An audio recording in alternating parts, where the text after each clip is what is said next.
welcome back to CBS4K, and this is Ubisoft suffering, let's just say, an unfortunate downsizing, mostly massive entertainment.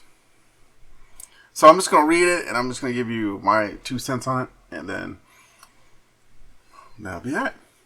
A part of our ongoing evolution and long-term planning, we have recently aligned our teams and resources to strengthen our roadmap, ensuring our continued focus on Division franchise and technologies including Snowdrop and Ubisoft Connect that power our games. To support this transition responsibly, we introduced voluntary career transition program, giving eligible team members an opportunity to take their next career step on their own terms, supporting by comprehensive package that includes financial and career assistance. Basically, they're dropping people like a bad habit, and they're, well, I'll read on, and I'll conclude. Massive Entertainment remains fully committed to our roadmap and to create great experiences for players around the world, including the Division 2, Division 2 Survivors, Division Resurgence, and Division 3. These projects continue with strength and focus and ambition. We look forward to sharing more in the future. I was about to say our future, but it's more in the future. So, if you think, wow, Massive Entertainment, that sounds familiar. That's because it's the team that brought you Star Wars Outlaws. And quite frankly, a lot of people said it was doing well, it was doing great. Unfortunately, no, it was not. A bunch of people are getting laid off. Things are being restructured. And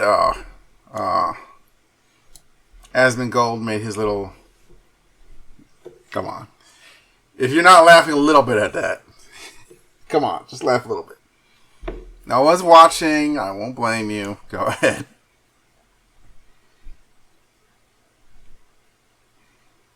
Lay off. They couldn't say... Like, everyone is bullying them, and rightfully so. We all know what this language means. This is a very nice and polite way of saying these people have unfortunately been fired, or more specifically laid off. Because, quite simply, the game did not perform well.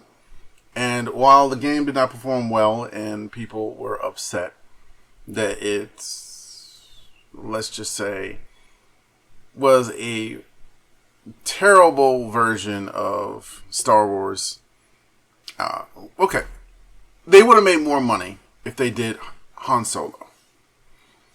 But instead, they tried to go with Kate Vess. And I don't know how they did it, but the character design was not indicative of the actress they picked. The actress they picked was actually very, very beautiful.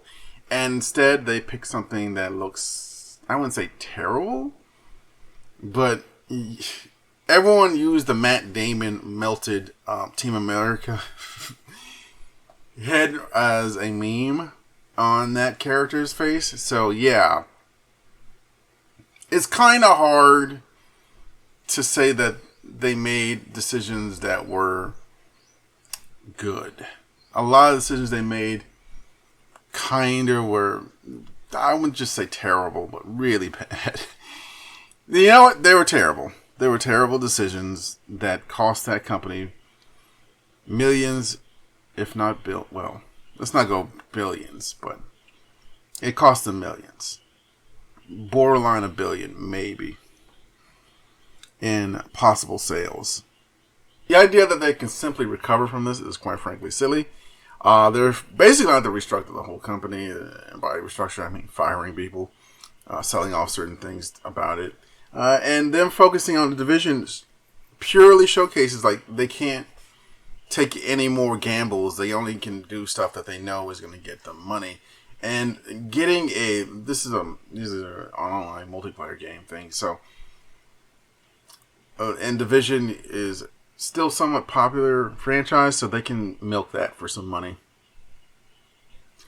Online games get you a ton of money because of subscriptions and skins and all that stuff. So it's a constant source of revenue.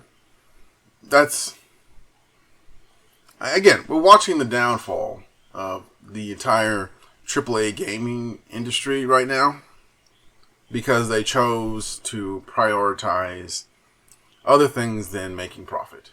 I mean, you could argue that's not fair, but yeah, that's pretty much what's happening.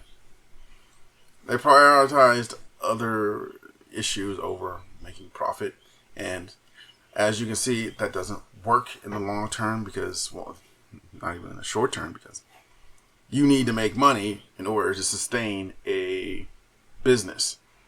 That's just like a fact. Well, that's what I think anyway. If you think differently and you want to say something about how Star Wars Outlaws was actually a good idea and how it reshaped the gaming industry, then be my guest. Go ahead in the comment section. I'm actually interested to hear what you have to say. I'm also interested in people who agree with me as well, that it was a bad idea and it destroyed a huge portion of this company in a way that it probably will never fully recover from unless they make some huge changes.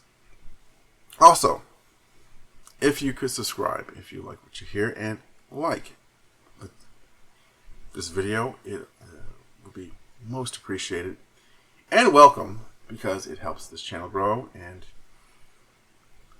I'll be very appreciative of it. Thank you very much for your time. I'll get you in the next one.